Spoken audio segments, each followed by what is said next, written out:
तो नमस्कार, अभी हम सहरसा जिला में मौजूद हैं और सहरसा जिला में एक इतनी दिल दहला देने वाली घटना सामने आई है जिसमें प्यार के बदले एक लड़की को इतनी बेरहम तरीके से ख़त्म कर दिया गया है जिसका व्याख्या करना हमारे लिए संभव नहीं है। जब आप उनकी तस्वीर को देखिएगा तो आप विश्वास मानिए, नग्न आँखों से आप उनकी तस्वीर को देख नहीं पाइएगा। उनके चेहरे पे तेजाब फेंक दिया गया है, उसके शरीर के एक एक हड्डी को तोड़ दिया गया है। इतनी बेरहम तरीके से खात्मा किया गया है उस लड़की का। और खात्मा किया किसने है?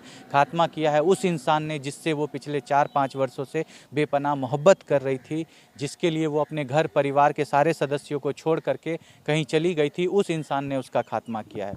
क्या हुई है घटना, कैसे हुई है, हम आपको उनके परिजन से मिलवाते हैं, सुनवाते हैं उन्हीं से सारी बातें कि आखिर क्यों हुई है ये घटना। लेकर के चलते हैं आपको परिवार वालों के पास। देखिए, ये वही पिता हैं जिनकी महज 20 वर्ष की बेटी आज मौजूद नहीं है। महज 1 वर्ष पूर्व अपने बेटी का इन्होंने विवाह किया था। होली में उसका विदाई होना था, वो अपने घर जाने वाली थी, लेकिन विदाई से 1 दिन पूर्व वो अपने घर से फरार हो जाती है उसी लड़के के बहकावे में जिस लड़के ने आज उसकी इतनी बेरहम तरीके से उसका खात्मा कर दिया है। आइए पिता से आपको जानकारी दिलवाते हैं। सर, जब आपकी बेटी की बॉडी मिली, आपने वो बॉडी देखी थी? बॉडी को देखते ही हम पहचान गए को मेरी ही लड़की है। सर आप रोइए मत। सर आप शांत हो जाइए। आप शांत हो जाइए सर आप शांत हो जाइए प्लीज़ सर, आप शांत हो जाइए। देखिए, हमारा काम है ऐसे स्थिति में परिजन से इस तरह का सवाल करते हैं। चूँकि हमारा काम है इसलिए हमको करना पड़ता है। हम समझ सकते हैं अभी इनके ऊपर क्या बीत रही होगी। आप सोचिए, जिस बच्ची को इन्होंने अपने उंगली पकड़ के चलना सिखाया था, पाला था, पोसा था, इतना प्यार किया था, उस बच्ची का जब, उस लड़की का जब शरीर ये अपने हाथों में उसको मुखाग्नि दे रहे होंगे, इस पिता पे क्या बीत रही होगी, इसका व्याख्या करना किसी के लिए संभव नहीं है। सर, उस बॉडी के बारे में हम आपसे इसलिए पूछ रहे हैं ताकि हम इसकी गहराइयों तक जा सकें। उसके शरीर को देख करके आपको क्या लग रहा था कि इसको बहुत बेरहम तरीके से ख़त्म किया गया है? उसको इतना बेरहम से एक इंसान इस तरह कभी नहीं कर सकता। और उस लड़के ने ऐसा किया है जिस पे वो दुनिया में सबसे अधिक भरोसा करती थी, प्यार करती थी, अपने पति को छोड़ करके आ गई थी उससे शादी करने। हाँ, वही लड़का है। हाँ। ये लड़का काफी दिनों से षड्यंत्र कर रहा था इस तरह की घटना को अंजाम देने के लिए। करीब 1 साल से इस तरह 1 साल जब उनकी शादी हुई थी तभी वो लौट करके अपने घर वापस आ गई थी, शादी के कुछ दिनों के बाद ही आ गई थी। और जब वहाँ जाने के बारे में बात करते थे या उनके पति से आप बात करने के बारे में बोलते थे, जो उनके पति शिकायत किया करते थे, तो क्या बोलती थी आप? वहाँ नहीं जाना चाहती थी। वहाँ नहीं जाना चाहती थी। और आपको क्या बोलती थी जब आप बोलते थे कि क्यों अपने पति से बात नहीं करती हो? तो बात करते हैं, क्या करें, काम छोड़ करके उसी से बात करते रहे। लेकिन आप लोग घर में देखते थे कि किसी से बात करती थी? हम तो दुकान पे रहते हैं। आपकी मतलब हाँ, घर में जो उनके हस्बैंड फ़ोन करते थे। हाँ। उनकी बहन हस्बैंड की फ़ोन करती थी। हाँ। उनके पिताजी भी हमको शिकायत किए थे कि फ़ोन करता है, फ़ोन नहीं उठाता है। हाँ। क्या है मन में, आप लोग को क्या करते हैं? हम कहते थे फ़ोन तो करती है, हम क्या बोलते उसको। और इसको जब बोलते थे तो बोलती थी हाँ हम बात करते हैं। इनकी पति ने, उनकी मम्मी से पूछे तो हाँ बात करती है वो। लेकिन हम लोग समझ नहीं पाए कि इस तरह की कोई घटना है। मतलब उनका किसी और से प्रेम प्रसंग चल रहा है, वो अपने पति से नहीं बात करके किसी और से बात लगातार बात कर रही है, समझ नहीं पाए। आप समझ नहीं पाए। और उसी लड़के पे आपको पूरी तरह से संदेह है कि उसने इस घटना को अंजाम दिया है? वही लड़का किया है, और जो भी किया है यह घटना, सारा का आवेदन हम थाना में कंप्लेन किए? हाँ, थाना में कंप्लेन किए। थाना में सभी का नाम दर्ज का नाम दिए। सर, उस लड़के के बारे में आप पहले जानते थे क्या? जिस लड़के का चर्चा हो रहा है कि जिससे बात करते, उसका नाम आप कैसे मेंशन किए?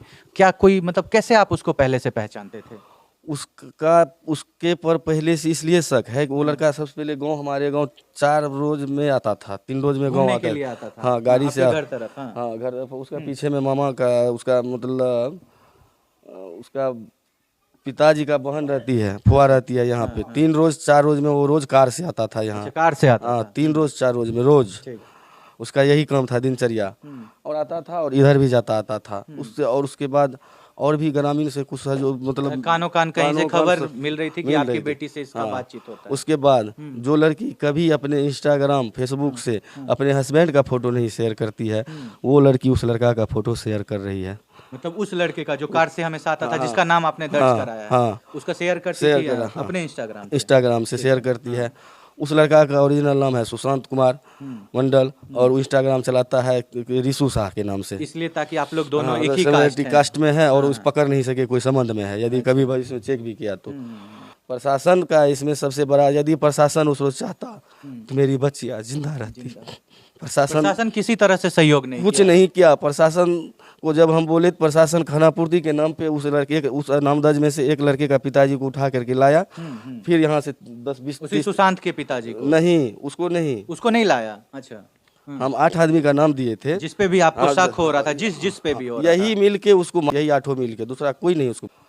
उसमें से एक लड़का के पिताजी को उठा करके ले गया और ये लोग गया यहाँ से 30-40 आदमी रात में 11 बजे उसको लेके चले आया। उसे उसका नाम नहीं दिए थे हम, उसके पिताजी का नाम नहीं दिए थे। अच्छा। क्यों देंगे पिता का नाम हम? क्यों? जिसपे हमको शक है, जो लड़का है उसका, उसी का।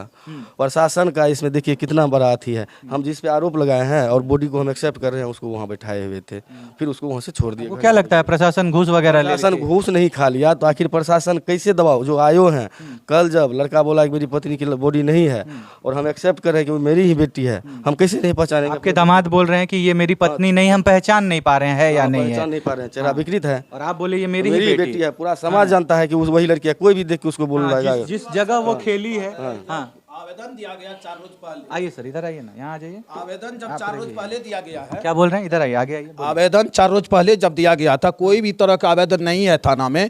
थाना में इनको, थाना को कम से कम सूचना देना चाहिए इनको, और वहाँ पर दिखलाना चाहिए जो लाश तुम्हारा है या नाता नहीं है।